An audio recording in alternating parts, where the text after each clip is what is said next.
these school gripper looms. The labour force is 600 people between Navan and Selbridge. About 250 worked in Selbridge, 350 in Navan. The company goes public in 1968, and the share flotation is oversubscribed 30 times.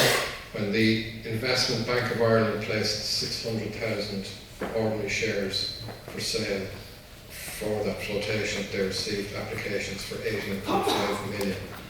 And that just shows you the interest there was in the company and the belief that it was a solid bet. So that money raises 200,000 to invest in new equipment and plant. UK is going very well. New sales office and warehouse moves to Aldernshaw, just not that far away, again in Greater Manchester. Larger facilities. There are at this stage 70 sales reps on the road in the UK, each allocated a different geographical part of the country to cover. But the early 1970s, there's a reversal of fortune as profits fall. Due to a number of combination of different things, there were major production problems in Selbridge. It could only output about 40% of what it needed to. There was a British postal strike which meant it was very difficult to get invoices paid and cash in from UK customers. And there was a tentative push into the US market at that stage, which proved very expensive because of price competition there. So all of that led to a situation where Navan Carpets was very financially vulnerable, and its big rival, Youghal Carpets in Cork, passed and takes it over in 1972. But the merged entity, the merger allows for larger market coverage and economies of scale. Navan Group now has 800 staff and 51 weaving looms between the different factories. New managing director Jim Rowe was appointed in 1975, and the factory becomes a 24-hour operation, 3 shifts. 22-member design team, and you can see some of them in the design office here on the top floor of the factory. And exports boomed during 76 to 78. They were sending carpets all over the world at this stage. But the US emerges as a key market, as the market with the best potential to sell contract carpets in the early 80s. New showrooms are opened in New York and Los Angeles. Navan Carpet staff flown out to staff them and to lead the sales drive. So the 1980s are a tough but also exciting decade. The parent company Youghal is saddled with massive debt and facing large losses. The government rescue body Fortunes steps in with 3.5 million cash injection to keep the whole show on the road. It was considered essential at this stage to keep the group alive. Not only the group, but the entire carpet manufacturing industry in Ireland, which employed something like 2,200 people.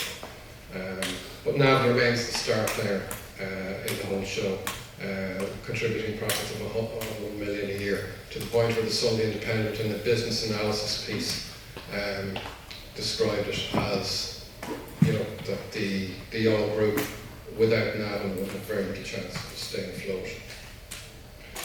Deep recession of the early 80s in Ireland and the UK obviously affects things, and shockingly for Navan, there were 105 redundancies in 82, and that was a quarter of the workforce.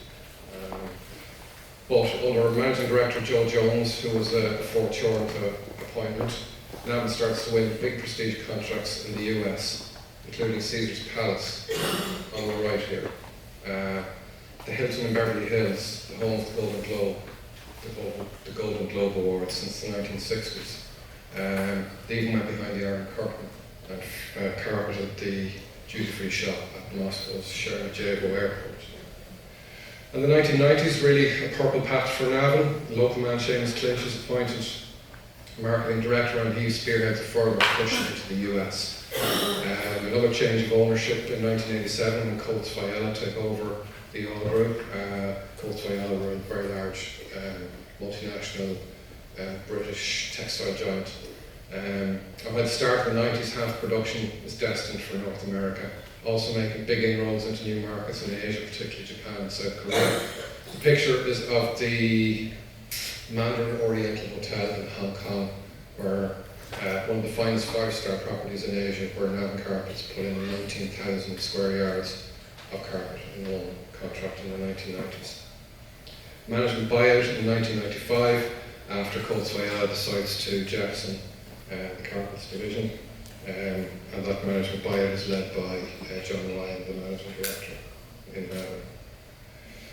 So, a slimmed down and energised Navan Carpets enjoys major international success in the 1990s.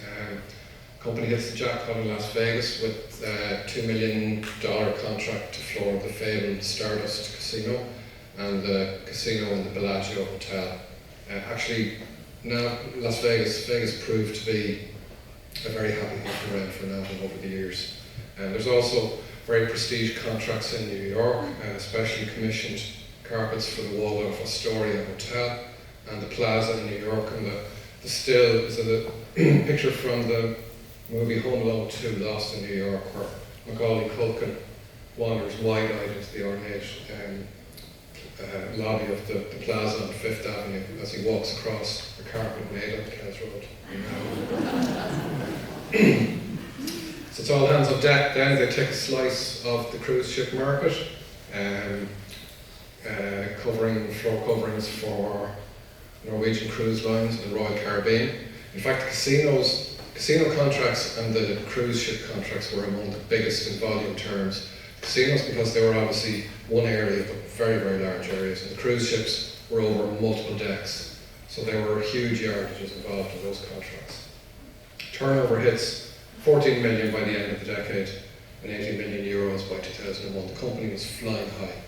Didn't seem like anything could stop them, until something did. September the 11th,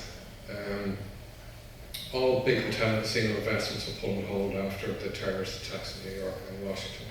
And the whole pipeline of orders for contract carpets dries up almost overnight. I think when we think back on that day, and we all remember it, we think about the societal impact and the emotional impact of what happened. What we tend to forget is that there was a massive economic impact that was almost as big as the societal impact.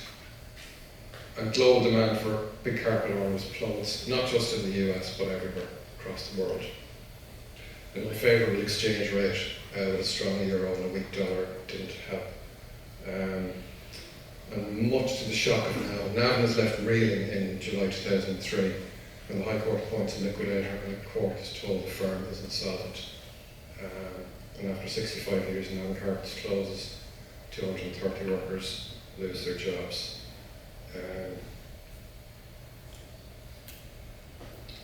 Okay, so the reason for all this research, as mentioned at the start, is a book of wood and wool, how the furniture and carpets industries have sow the seeds of innovation in Navan. It's a project to mark 25 years of Meath Enterprise. Meath Enterprise, as some of you will know, is based in the old Navan Exhibition Centre, so there is a direct link back to the furniture and carpets industries.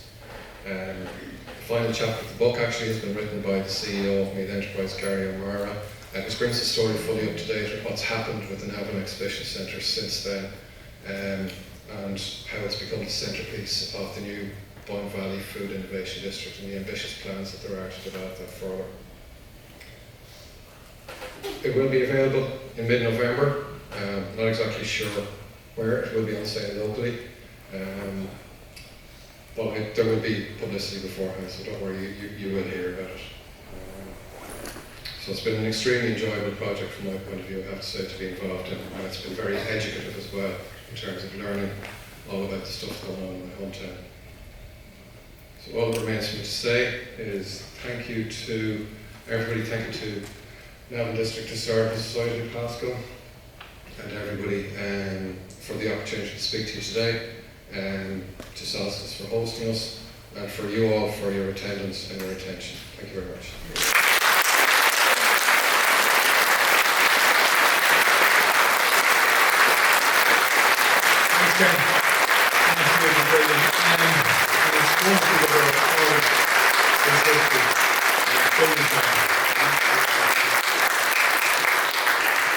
And the same as we found all week, the level and amount of preparation and planning that goes into these talks is incredible.